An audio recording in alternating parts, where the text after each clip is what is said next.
Are you ready to take your message, your business, and your life to the next level? Want to learn from someone with more than a decade of experience, training tens of thousands of people from all around the world? Hi, Cliff. This is Pauline from Auckland, New Zealand. John from Calgary, Alberta. Amy Porterfield. Michael Hyatt. Dan here from Dunedin, New Zealand. Ray Edwards. Mark Mason. Mike Stelzner. Pat from Smart Passive Income. It's Darren from Melbourne, Australia. Now is the time to live the life of your dreams and do the work you feel most called to do in the world. Welcome to the Cliff Ravenscraft Show. Here's your host, Cliff Ravenscraft. That's right, my friends. Welcome back to another episode of the Cliff Ravenscraft Show. As I am beginning to navigate my ability to have a conversation with a friend versus an interview.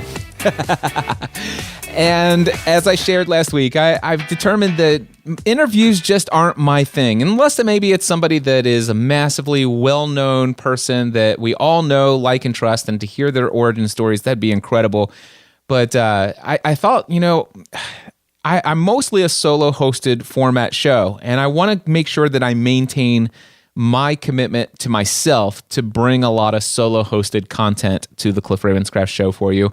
It's the content I most love to create, and I know that many of you, that's the content that you've come to expect and desire from this show.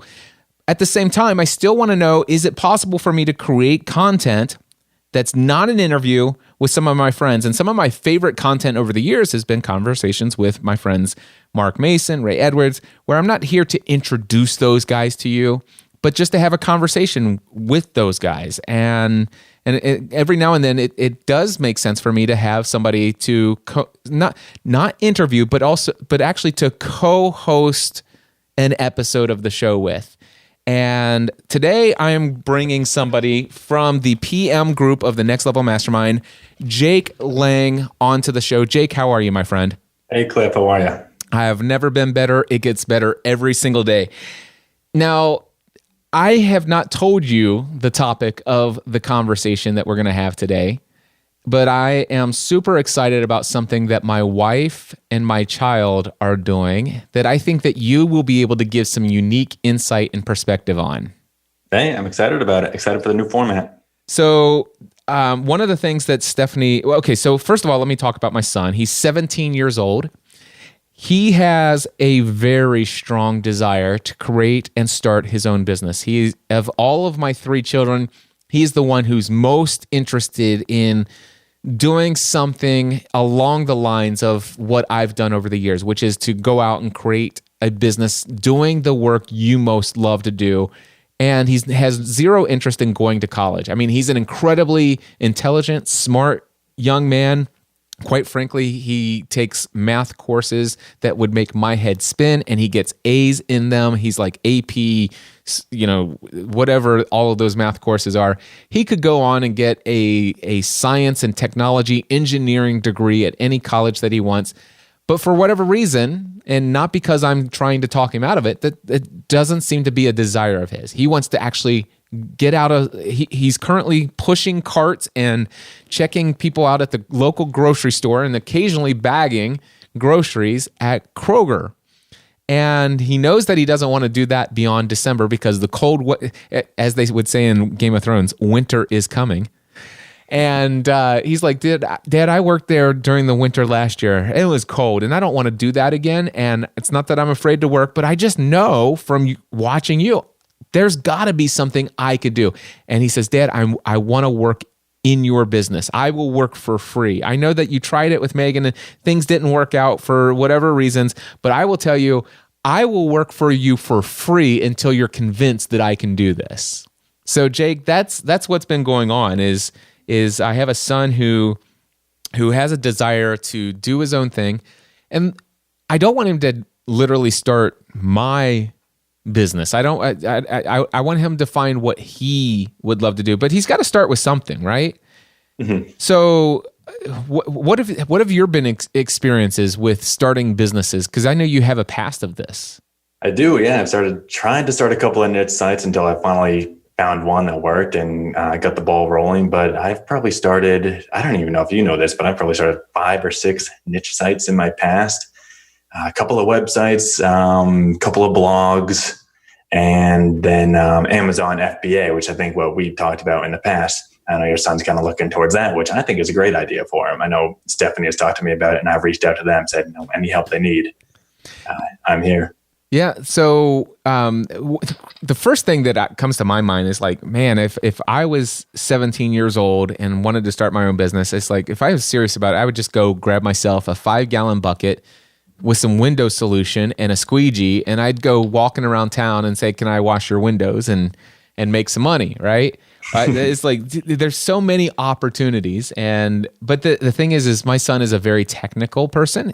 What I love is that he had a desire to build his own gaming PC. He's a avid computer gamer.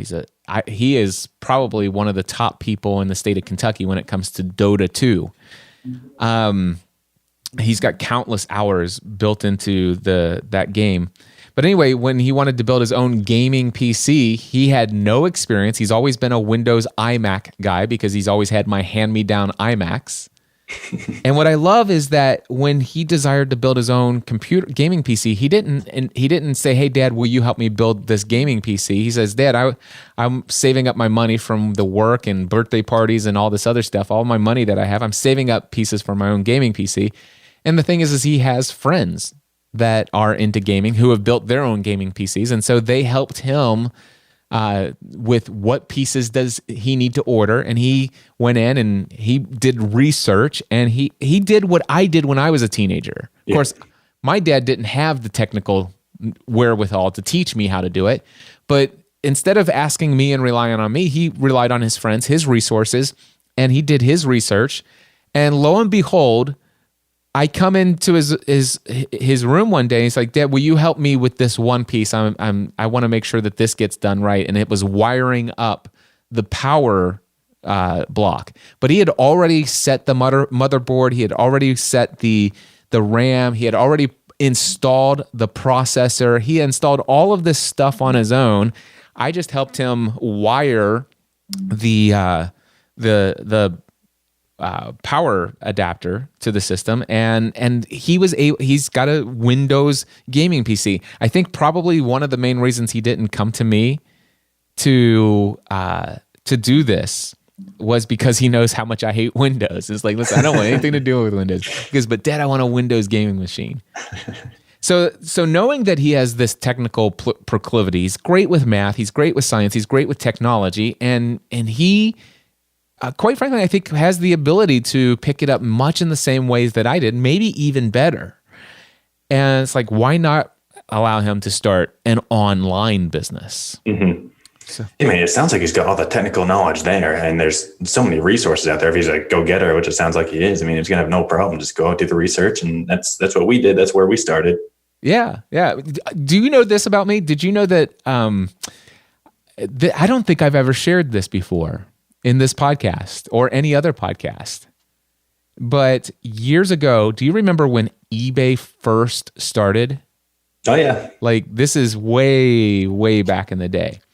And when eBay first started, I was halfway through my career as an insurance agent. So I was maybe in it for 5 or 6 years. And it was dial-up modem. We were dialing in. Yep. And eBay was brand new, and I was selling some of my, get this, Sega Dreamcast games. So long time ago. Yes. So I had some Sega Dreamcast, and I had some old VHS tapes that I wanted to sell. And so I was listing those, and people were buying them. This was incredible. And I would get on there and I would search through. I would spend hours searching all the categories of things you could buy on eBay. And I found this one guy who says it was an informational product, how to make a career on eBay. And it was this basically what you were buying is an HTML document, which is nothing more than text, that gives you basically an ebook in HTML format of how to, the step-by-step process of building your own business on eBay, where he talks about software that will allow you to manage several different listings at the same time. So you don't have to manually go in and check and see how things are going. He also gave you 2 products. that you could sell instantly for free. One of them was a list of fan clubs where you could send off an email, a self-addressed stamped envelope, and get returned autographs, which you could then sell those autographed photos or memorabilia on eBay. The other one was a list of wholesalers that you could buy products at wholesale and resell on Amazon or on eBay. Amazon, I don't think was in existence yet. And it was like $49. And I'm like, how could I pass this up? It's 40. I know I probably am just throwing $49 away, but what if I did this? And so I purchased this eBay, how to make a career on eBay kit for $49. And it came on a CD-ROM, a burned CD-ROM. And I downloaded it. I read all the stuff. I downloaded the free software. And then I took and I uploaded. He said, you can actually sell this list of fan club sites. You can sell this item here. There are no limits, no restrictions, no copyright. This is yours. All of this is yours with no restrictions. And so I actually put up this, hey, here's how to get an autograph from anybody you want to get an autograph from. I listed that as an informational product. And I sold it. I made a profit. And I also did here's how you can here you can sell things on eBay. Here's a list of, I'm going to give you a database of wholesalers. And I sold that database as a product. And before I knew it, I had made multiple X return on my $50 investment. Mm-hmm. And I'm thinking, okay, wait a second. I could do this and I could make a little bit of profit here and there. But where's the real money? The real money is actually selling the $50 CD-ROM, which only cost $1.50. Yeah. And I'm like, so I actually created something called the eBay Career Kit. So his was how to make a career on eBay. Well, I actually created an eBay. It was actually, the brand was eBay Career Kit. And it was exactly the same thing. I rewrote the document in my own language. I used different software than he was using because quite frankly, I found better software to manage multiple listings. And there was no restrictions on the thing. So I actually gave away the product that he gave away to me, which he got from somewhere else anyway.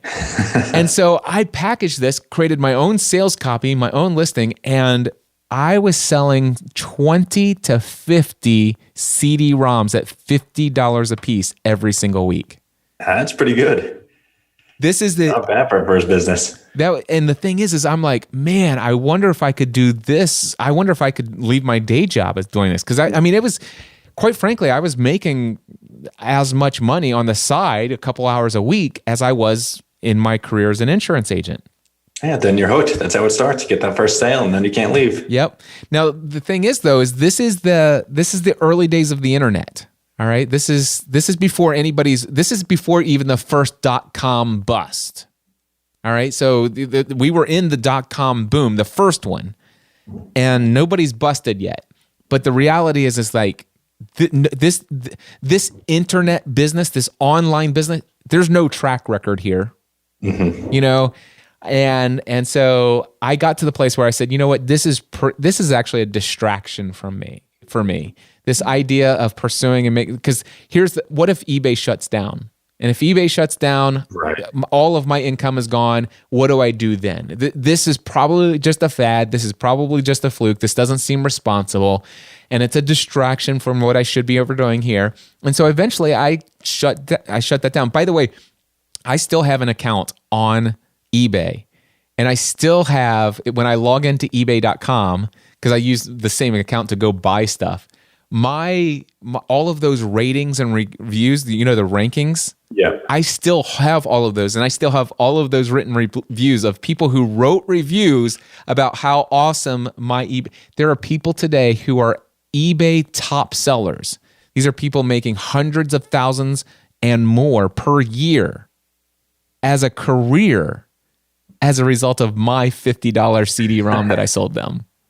Wow, the early days of Cliff Ravenscraft. Yes. How early was that? How soon before podcast Answer Man? Oh, it was at least 8 to 10 years before Podcast Answer Man.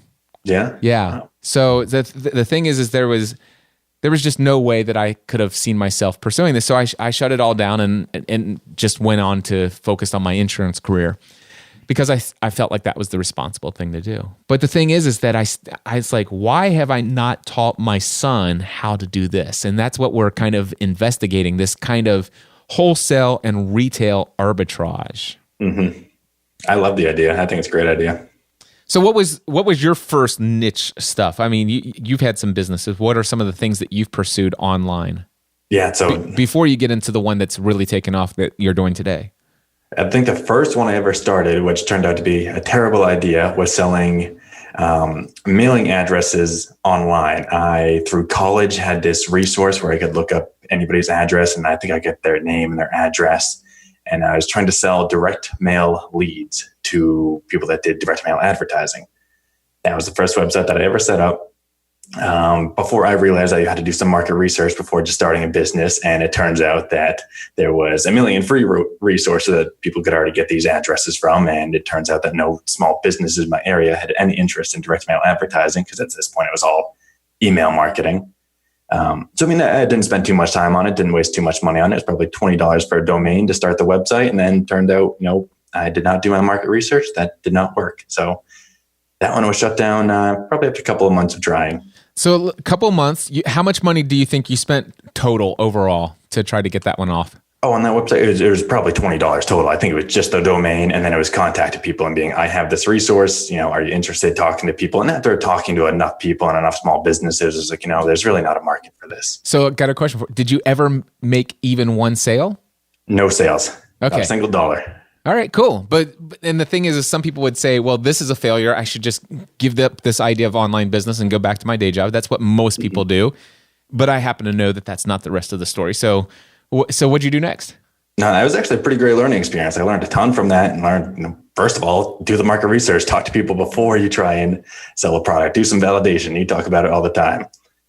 So after that, what I tried was online clothing retail. It was supposed to be some type of drop ship website. I wouldn't hold any inventory, but it would be made to measure clothing. So instead of going to a tailor, you go online, you type in your size, you get your clothing tailored online, delivered right to you.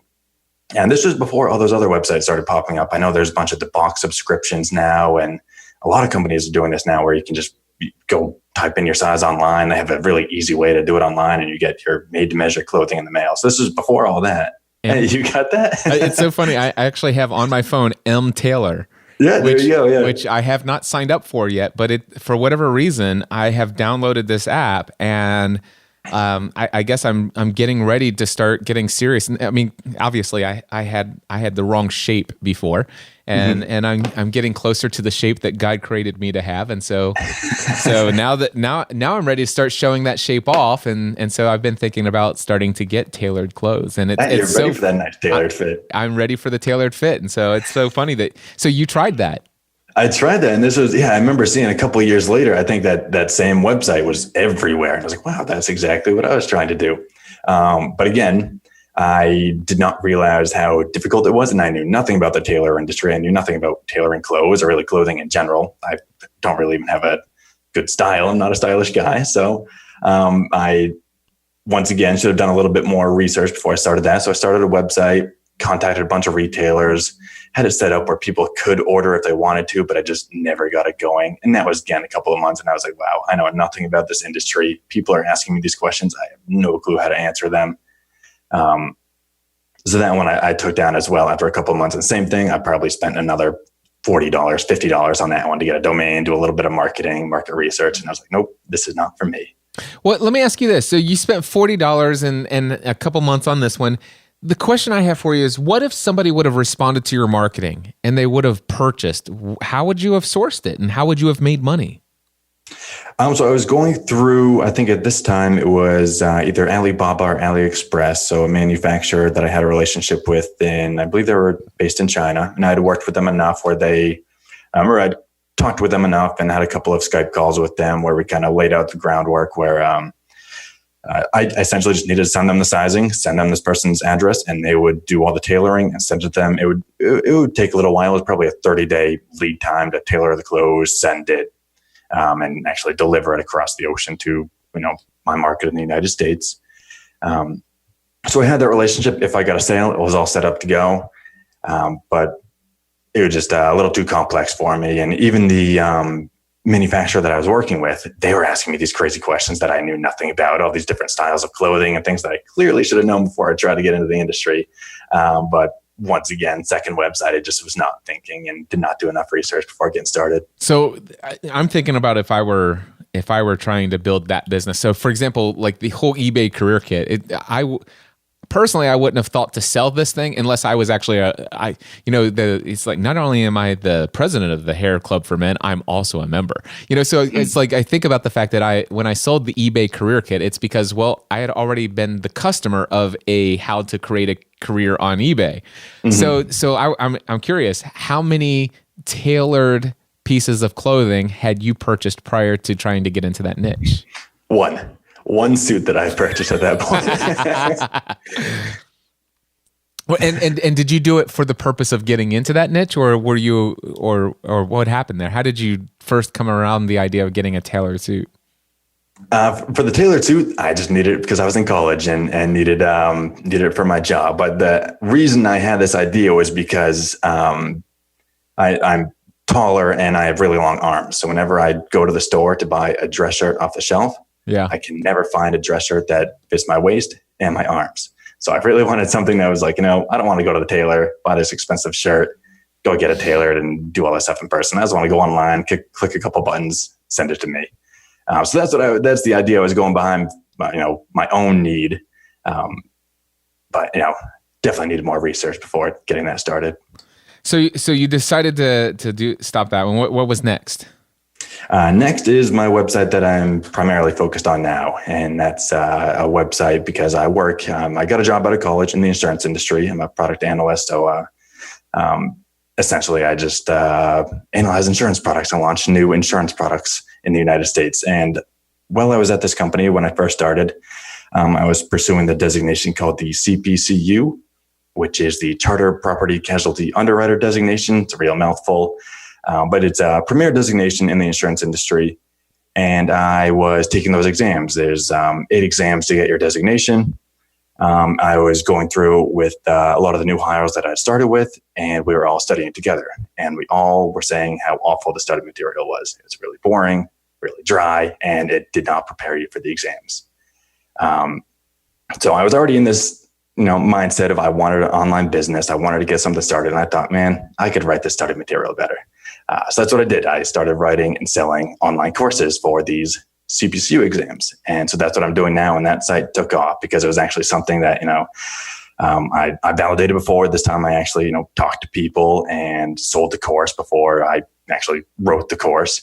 I had a lot more experience this time. And after failing twice, I kind of knew what I was doing. So I got the website up right away. I knew how to use WordPress. I knew how to get my course written. I knew a lot about the insurance industry. I knew what was wrong with the other study material. So I could just write a course and get it out there, publish it. And it was something that people wanted. So after I got that first sale there, it took off and I started going with it. And I've been running with it for the past couple of years. I love that. Real quickly, so before you got your first sale, how much money do you think you would have invested in this CPU self-study course? So how much did I invest in the website before? Yeah, to get the business up and running. How much money before you made your first sale?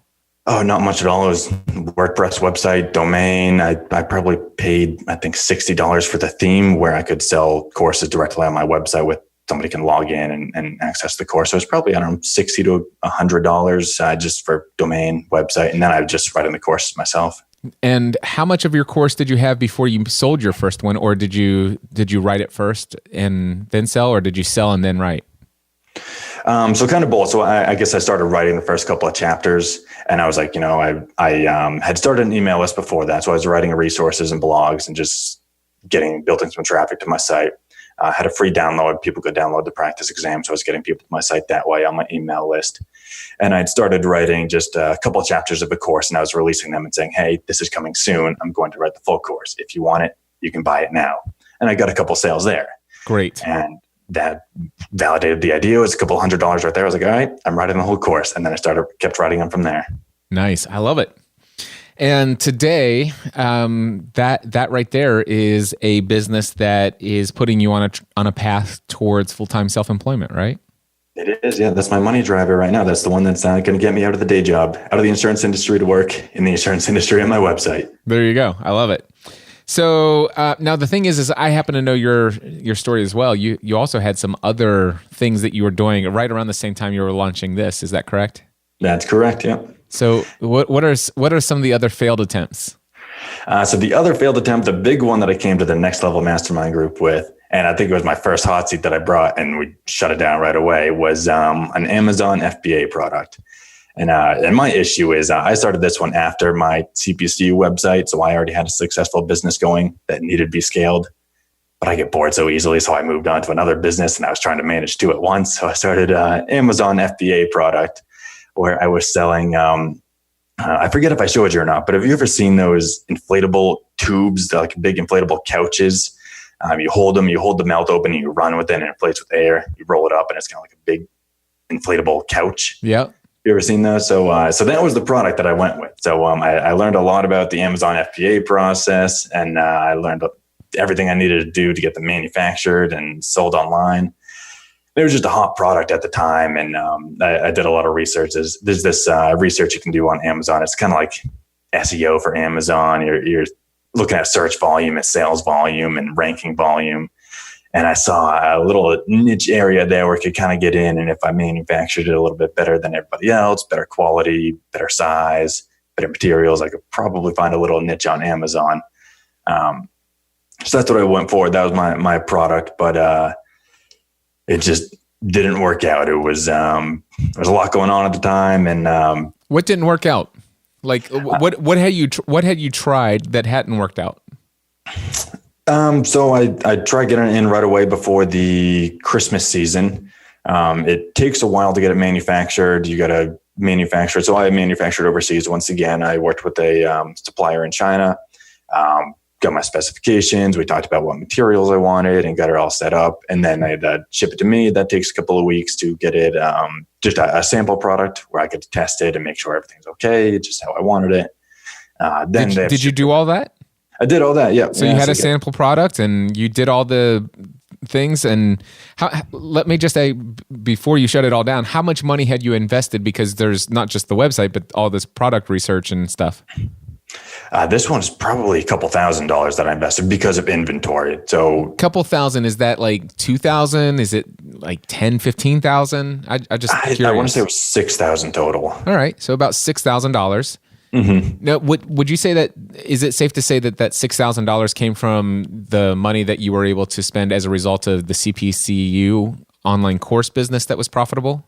Oh, absolutely. Yeah. The other website was completely funding this Amazon product. Otherwise, I would not have done it and taken the risk. It was just something that I wanted, another business. I had the money to start it and start another niche. And you were bored and you wanted to... I was bored. You were bored. Let's start another business. Yeah, why not? Just awesome. Take all my time. So you're $6,000 in. Things didn't go as well as planned, but you did actually have a product. Did you ever put it on sale and see if? Oh yeah. So how long was this product available on sale on Amazon, and did you ever sell any?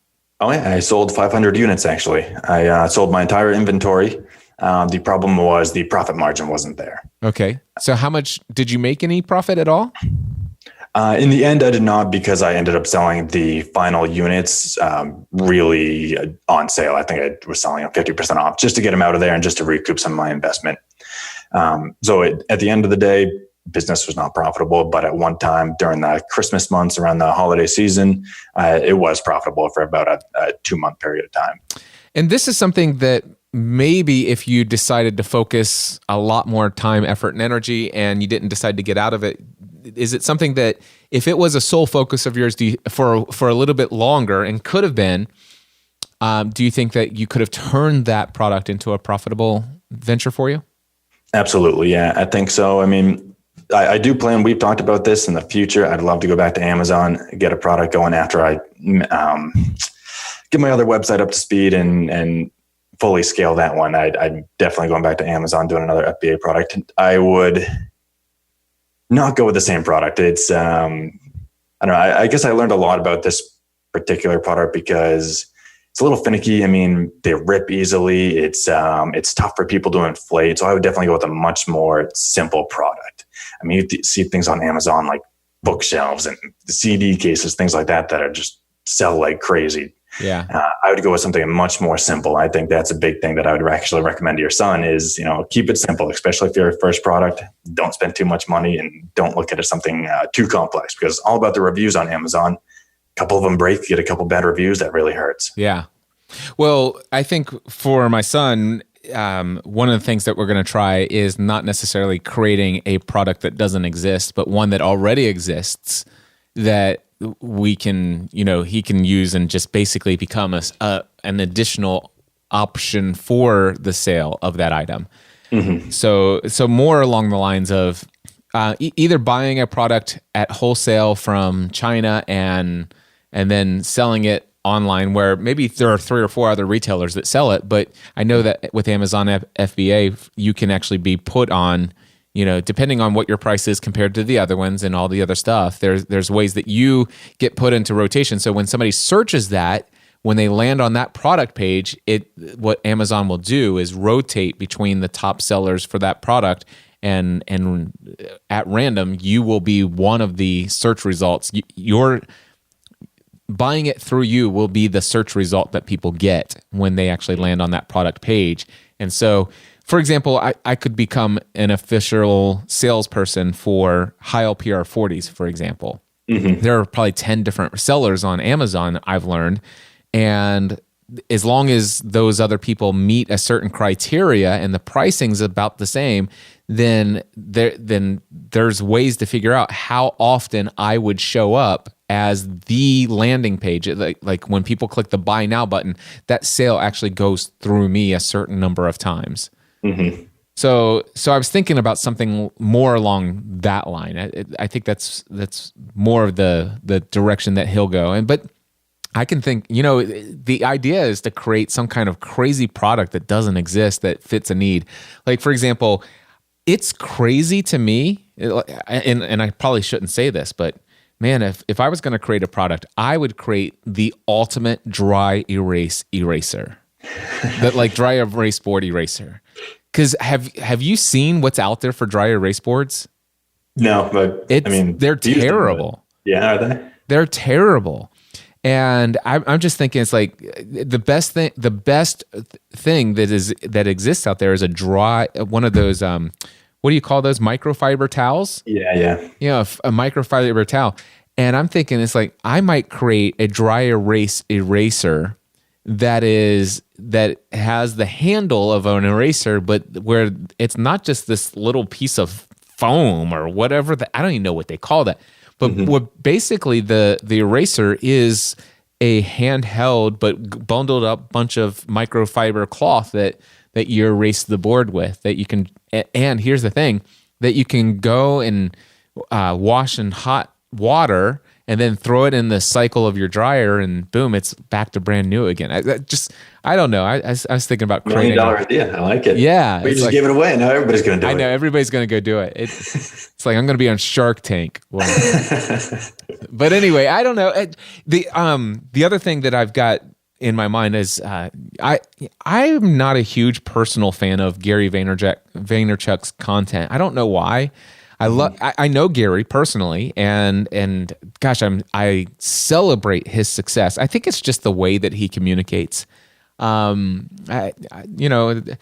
weird. I'm totally okay with how much Tony Robbins curses, but for whatever reason, the amount of language in Gary's content, it just rubs me the wrong way for some other reason, and I'm not easily offended. But anyway, I don't watch a ton of Gary's content just because of the language he consistently uses.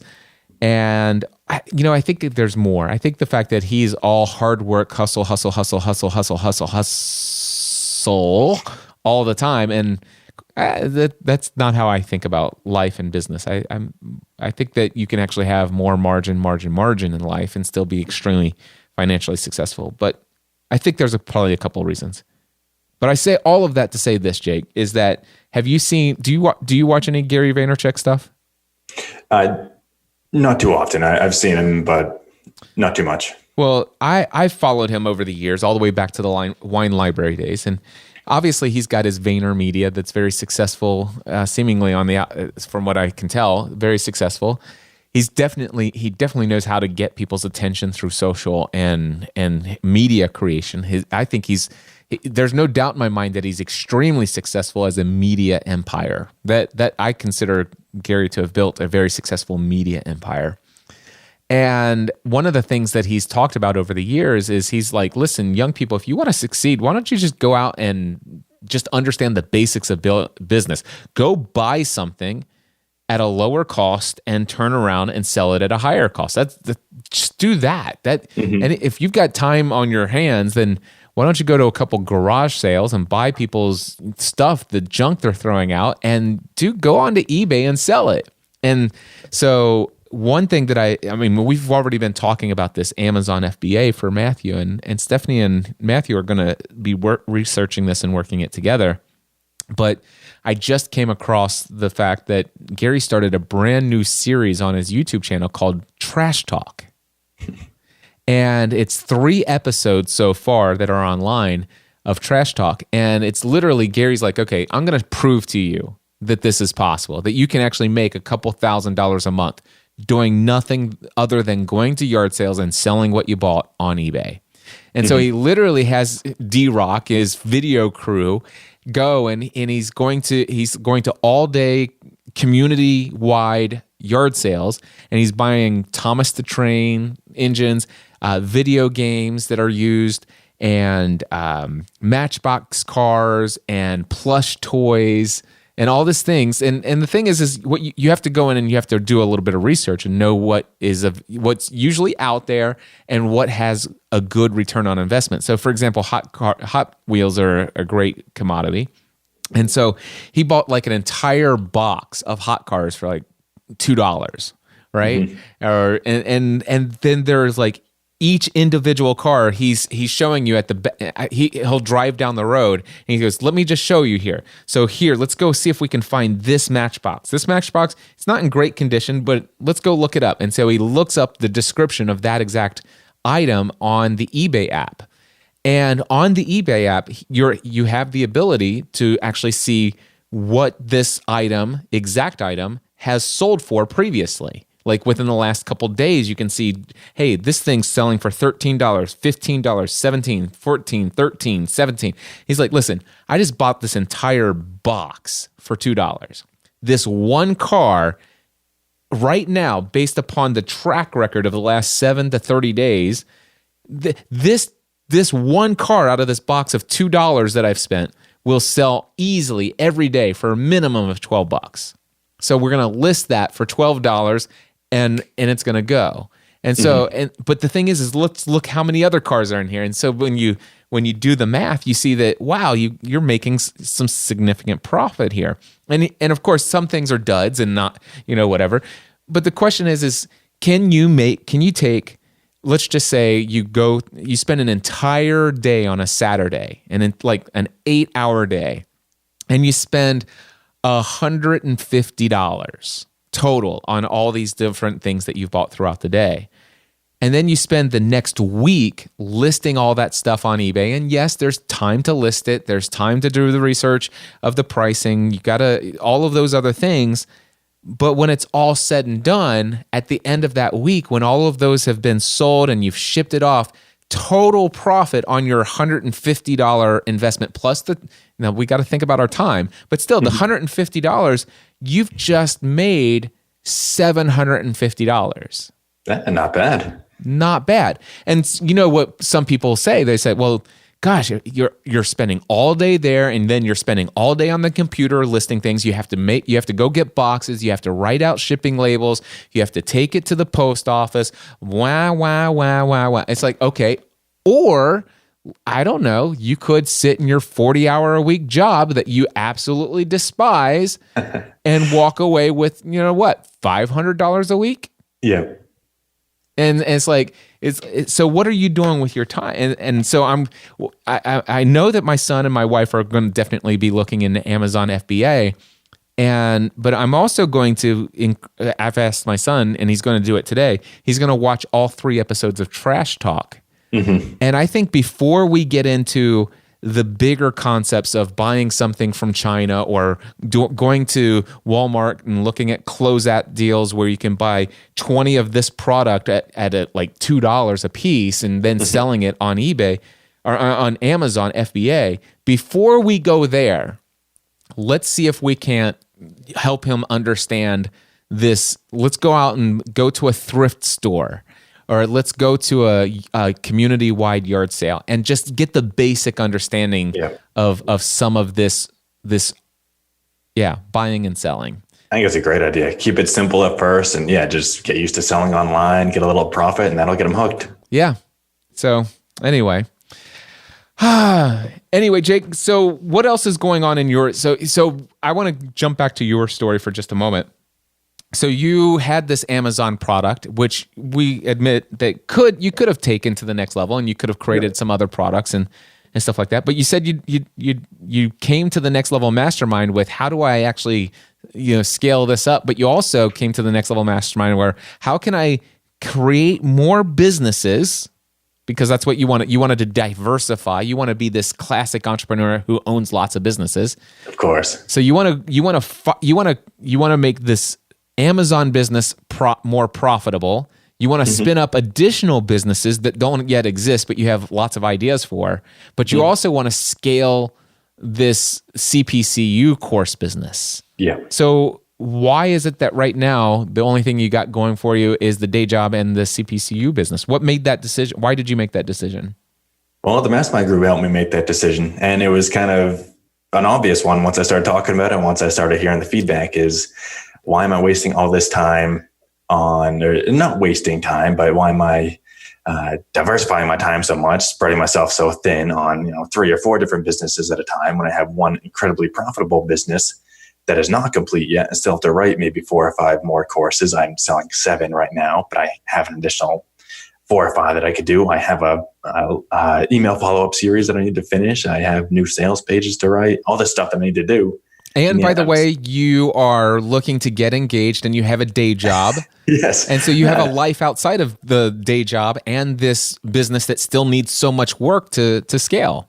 Yeah. Surprisingly, I have a life and businesses. So there's a lot of, not enough time in the day. Now, the interesting thing is, I want to know, because I think it's important. The mastermind group didn't tell you what to do.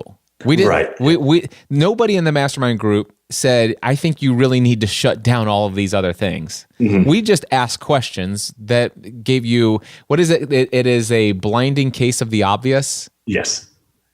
Yeah, that's important to note. Is nobody ever said shut it down. Nobody ever told me to stop. It just asked the questions, and I came to my own conclusion very, very quickly that I'm just wasting my time for something that's not profitable. That could be profitable in the future, but I would have to order more inventory, put in more time, focus my effort there when I already have something that's almost at the point where I can quit my day job. And if I just focus a little bit more on that, I can quit my day job, and then I can do whatever I want. Yeah. So, and what I love is that you've taken some drastic steps. You've finished some rewriting of courses. You've actually started the optimizing those sales pages. Recently looked at increasing some pricing and tracking some results there. And quite frankly, I think you're much closer today than leaving the day job than you could have ever dreamed of before. Way closer. Yeah. I love that. So the thing is I do know that you are pretty close to maxing out what it is that you're looking to do with the CPCU side of the business, which is extremely profitable, which will probably allow you to leave the day job within a specified period of time. We're not going to communicate that publicly here unless you want to. But the thing is, you have an idea if you're in your mind when you'll be able to leave the day job. The interesting thing is, once you've done all of that, and this one business alone has not only allowed you to leave the day job, but now all of a sudden you're going to free up 40 hours a week every single week, which are actually more productive hours than the hours you're currently putting towards this business that allowed you to leave that. That's going to be nice. I can't wait for that. And that business is actually going to be pretty much on maintenance, not necessarily on autopilot, but there'll be things to maintain. But quite frankly, once you get all the courses that you expect to write, and it's generating this significant income, and let's just say you've left the day job. Let's just say a year from now, how many hours per week do you think it will take you to maintain the CPCU side of the business, that online course creation business? Oh, barely any, maybe 2 to 3 hours a week if I wanted to. And that's just mostly answering emails and helping people pass their exams. People come to me with questions about the course and understanding a topic, and I'll help them with that. But if I wasn't doing that, it would be almost no time at all. Right. And even some of that can even be automated into like a weekly group coaching call or like an office hours.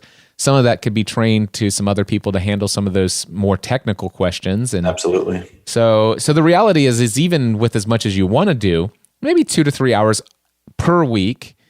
And again, you're already making more money doing that than you were making in your day job, which has allowed you to leave your day job. So now all of a sudden it's like, what do you do with the rest of your time? So let's say your dreams come true, which I know that they will. What are you going to do next? I get bored easily, so I'm probably going to start another business. And we've talked about this. Something I've always wanted to do is start teaching people about starting online businesses, because I love it so much. I've started so many different niche sites that my next passion project, what I've really wanted to do is start by first teaching people about this niche that I found to be so successful, which is selling exam prep material and study material. And you can just find a designation, even if you have a day job, find out what the big designation is in your day job, write a couple of practice exams, write study guides, something easy like that. It could just be a PDF or a course, and figure out how to start that site and get your first niche site. And then you can do whatever niche you want. So that's kind of the next project that I've been thinking of. And we've been talking about that a lot in the mastermind. We have. And the interesting thing is that this is a proven track record, because you've obviously done it, right? The question is if Jake can do it, can anybody else do this? And we know Pat Flynn, and his story is how he started with the Green Exam Academy. Right. So that was a designation or a course that was required to be able to have was it a lead something? Yeah, I think it was Green Lead Exam. Yeah. So that's how Pat Flynn got his started, with an online course prep sort of deal. You've been able to do this, and there are so many professions that require certain continuing ed or designations or other professional credentials that they need to pass a test. And creating, this seems to be a proven niche. And quite frankly, there is a lot of professional designations that are not covered in this space. All that's available are the pictorial company has their boring preparation book and materials, which is the same thing you and your fellow students were complaining about, how terrible these course materials are. And all you have to do is innovate on that and create an online thing. So I love that you're looking to help other people learn how to build one of these course preparation online businesses. I think it's such an easy niche too. And whenever people are looking for that first niche, that first site, I always tell them, look at, a designation that you could pursue. Your work will pay for it. And then you can just take that, write your own study material, sell your own study material. And it's just something to get started with that online business. Don't do what I did and fail a couple of times and take forever to get it going. Just find one easy niche and get started, get that first sale. And the thing that I know about your story is, and this is what I love about this. So first of all, anybody who's listening to our voice, if you are in a professional industry where there are designations that you would actually make more money if you actually had that designation, or if there was a course that you need to pass to be able to do the occupation you do, and you realize that, dude, I could totally improve on people's ability to pass that exam if I was to teach them through materials that I created versus what I studied when I went through that. If you're thinking about that, I would encourage you to consider connecting with Jake here, because he has experienced some struggles along the way. Plenty of struggles. So I love that you and I talked about earlier, you spent, $200 here, maybe $400 or $500 here. You maybe even spent $6,000 on casual, a couple thousand. $6,000 on this Amazon FBA. I'm going to ask you, and I will edit this out if you don't want to answer this. So nobody will know that I asked you this question, but I imagine you'll say, how much money have you paid towards legal fees as a result of running into issues? That's a lot of money. I want to say, we just talked about this on the last hot seat, and I calculated. I want to say it's up to $20,000 or $25,000 in legal fees over this past year. So tell us real quickly what happened. I mean, why legal fees? I mean, because a lot of people think, well, what kind of legal things were happening for you that you needed to pay legal fees at $25,000? Yeah, I'm not some mastermind criminal or anything. It was just that my website, the term CPCU is a trademark term. I am, of course, not the official creator of the designation. I don't issue the official designation. So I ran into an issue where my website, I received a cease and desist letter that was last October. That was about 2 months before I joined the Next Level Mastermind. One of the reasons I came to the Next Level Mastermind. But I received a cease and desist letter for two reasons. One was I did not properly trademark the term all over my website. I had an agreement with this other company that owned the trademark that I could use the term, and I followed their instructions, but I only did that on one page where they told me to do it. They came back with a cease and desist and said, no, you actually had to do that everywhere. Of course, I don't know the law that well, as you can tell. I really should have thought about that beforehand, but they came back with a cease and desist and said, no, because you didn't do this, you need to shut down. And number two, one of the big things was my course followed the structure of their courses too similarly. We're teaching the same content, same information. But if their course was structured ABC, mine was also structured ABC. It was a little too close in that way. It wasn't copyright, but they called it copyright infringement. Ended up being a very weak claim. So that one got dropped pretty quickly. But those were the two big reasons that they came back with. And hired a lawyer, and took me about a year, and I'm just getting past it now. Yeah, and so one of the things that you did is you implemented the proper use of their copyright on every place on your site that used it. So you fixed that. And you also went through a massive rewrite of all of the materials in all of your courses so that it was more unique to you and would get them off of your back. And you had to go through and get those things signed off on and things like that. So $25,000 later, you are now, everything's been greenlit. It's all successfully. I mean, most people would get the cease and desist letter and say, okay, this whole online business thing, this is why I'm going to be an employee for the rest of my life. Nobody has time to deal with a lawyer sending me legal notices that basically they say they're going to sue me until, I don't have any blood left in my skin anymore. So, but you didn't. The interesting thing, what I love, and I think I'm right, the $25K, I mean, the business was so profitable that the business was able to cover those legal expenses. Is that correct? Exactly. Yeah. The business was still profitable end of the year. It's still profitable on a monthly basis. It just, not as profitable as it should have been because I was paying my lawyer so much. It could have been $25K more profitable. That would have been nice to have in my pocket right now. So the interesting thing, see, now what I love about this, Jake, is that experience was painful for you. Created a lot of it gave. I would imagine there was a bit of anxiety that you've experienced from time to time when you receive a letter with a law firm's name on it. That was terrifying receiving that first letter. So I want you to think about all of the pain and emotional stress and anxiety related to all of that stuff, but to think about how much value you now have to anybody who wants to create a profitable online course prep material online business. You know some things that are going to help save, number one, anybody from having to spend $25,000 to defend things that you know how to help them to avoid in the first place, but also the countless number of hours of rewriting something when you could actually tell them what to do to write it right the first time. I learned a lot. It was a great learning experience, an expensive learning experience. And I don't want anybody to ever go through that. But you want people to be able to say, hey, you can also leave your day job by creating a profitable online business in this exam prep niche, and there's a way to do it. Other people have done it. And by the way, I love that you have this credibility. I've done it. I have successfully done it. And so much so that a year from now, your marketing is not only did I do it, but I was able to leave my day job. And that business now, a couple years later, it didn't happen overnight. A couple years later, I spend about 2 to 3 hours a week on it. And I'm over here now building other profitable businesses as well. One of which is actually teaching you how to do this also. And I love it. Fun stuff. So have you, I know that before you and I were going to do an interview, did you actually create any kind of resources that you want to tell people just in case they want to know when you actually do leave the day job and you start this, how to create your niche on this? Yeah, so I'm putting together a couple of resources now just to help people get started and find that niche designation. I think we put together a landing page. What was it? podcastanswerman.com/Jake is I think what we decided on. Yes.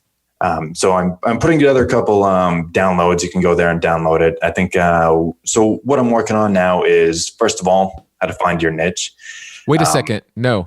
Mindsetanswerman.com/Jake. Okay. We nobody's ever heard of this podcast Answer Man stuff. It's mindsetanswerman.com/Jake. Who was that guy? Who? Go ahead.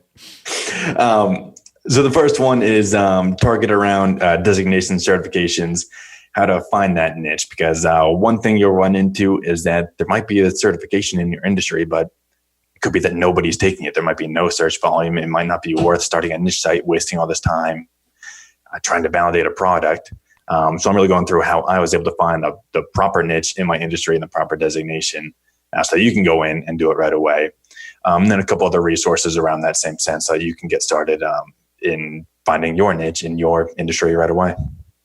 Awesome. I love it. So mindsetanswerman.com/Jake, Jake. If you want to get on Jake's mailing list, if you want to create a online business of your very own in the area niche of exam prep online courses. So it's obvious. And trust me, I can tell you, Jake's been doing life with me through the Next Level Mastermind for quite some time now. And I've seen him grow this just in a few hours a week on, in his least productive hours of the week. He's been able to make this happen and it's been exciting and stuff like that. So Jake, for anybody who's been interested in the Next Level Mastermind, specifically those who have a day job, they've created their own online business and they're making some money and they can afford the monthly fee, but they're just on the fence about joining the Next Level Mastermind. What would you say to them? I would say it's time to join. I mean, I was very excited when I was accepted to the Next Level Mastermind. I couldn't be at the point where I am now without it. It really helps having people to come to every single week to meet with, keep you motivated. Especially, I was going through the cease and desist at the same time when I first joined, and that motivation really kept me going and got me to the point where I could get past it. It took a year writing 7 new courses, but we got here, and I couldn't have done it without you guys. Awesome. I love it. So if anybody's interested, we currently have 3 open seats in the Next Level Mastermind. But what I haven't told you, Jake, is we have 3 because we just have a brand new member. David Robertson is joining us this Wednesday night for his first meeting. So there were 4 open spots. So now there are only 3. And 5:00 p.m., I have an interview with somebody who just applied for the PM group as well. So potentially only 2 spots now left in the Next Level Mastermind as we're recording this. By the way, this is being released the second Friday in November. So that was actually 2 weeks ago. The spots may have already been filled. But if you guys are interested in the Next Level Mastermind, head over to nextlevelmastermind.info, INFO, nextlevelmastermind.info, and apply today. You'll get to do life with myself and Jake and so many other people who are creating and growing amazing online businesses that are serving and helping people. And it's an incredible experience. And I'm excited to share more. By the way, Stephanie's in I want to ask you, what do you think, what were your thoughts when all of a sudden I invite my wife to join the Next Level Mastermind? Because you're the first person from the PM group that I've had on here. I was excited. Yeah, I'm glad she joined. So from your experience, what have you noticed? Because Stephanie joined the Next Level Mastermind. quite frankly, as somebody who has been mostly behind the scenes in helping build this business that I have, I should say that we have together, but she's been mostly behind the scenes on anything directly income related. She's been a content creator for years. So she has her own following of people who have been interested in hearing her perspective through content, through the podcast that we create. But she wanted to transition. The kids are getting older. Our oldest is off to college now. Most of her life has been devoted to being that mom. But she says, matter of fact, I can just tell you, she won't be mad. Her desire is to, within the next couple years, to be where she's responsible for a minimum of $20,000 a month of recurring revenue in our business. That's her goal. But she came to the Next Level Mastermind and she's like, I have no idea who my niche audience is or any of that stuff. From your perspective, not mine, but from your perspective, what have you seen happen over the last couple months? Man, her transformation's been huge. I remember her first hot seat, she came in, probably lasted 10 minutes. She didn't really have much to talk about, didn't really know where she was going, what she was doing. And then she just had her last hot seat. The last one that I saw was last week. And she's well on her way to getting that $20,000 a month contribution. She's already got her site set up, already got members joining. So she's well on her way. The transformation's been incredible. I love it. I love, because that was, I said, Stephanie, you and I could have business meetings and lunches and all this other stuff as often as we want. But so much of what I'm sharing, if you were in the Next Level Mastermind, and you can actually see other people also hearing these things and seeing the actions that they're taking, I think that it's going to help you so much faster. And she's like, okay, I'll join the Next Level Mastermind. So she joined the evening group of the Next Level Mastermind. She's still in it today. And yeah, she will, by the end of January, she will be making $3,000 a month every single month with her first paid product that takes her 1 hour per week. It's incredible. And it's only been a couple of months. She got it up right away. I mean, she's been thinking about what product to create for a couple months. She literally just announced the product. By the way, she has no mailing list. Mm-hmm. She mentioned the product in one podcast episode, and within 2 weeks, she had her first paying members. Yeah, I mean, it's only been a couple of months since she joined the mastermind, and she already got to this point. Like when she had no idea what to do, where to start. Yeah. It's so much fun and so many amazing people. Jake, I am excited to see where you go next. I can't wait. You know what? I can't wait to bring you on and talk about your experience of leaving the day job. I want to. That's the next time I want you to come on here. I want you to come on, and we're gonna do an entire conversation, not an interview. Although I do feel like I'm still navigating this. I still feel like we slid from conversation to interview format like 3 or 4 times, and that's on me. I need to navigate this a little bit better. But I want to have you come on, and I want to just have a conversation. I want to have a conversation about you. What is your mindset now that you are first week full-time self-employed out of the day job? And I want to have a conversation about what I remember that being like. And I can't wait to have that conversation. The cool thing is I know it's going to be so much better for you because you're actually taking steps that I wish I would have taken before I left my day job. So fun stuff. Jake, thank you so much. Again, Mindset, not podcast answer, man. Yeah, I don't know that guy. You don't know that guy.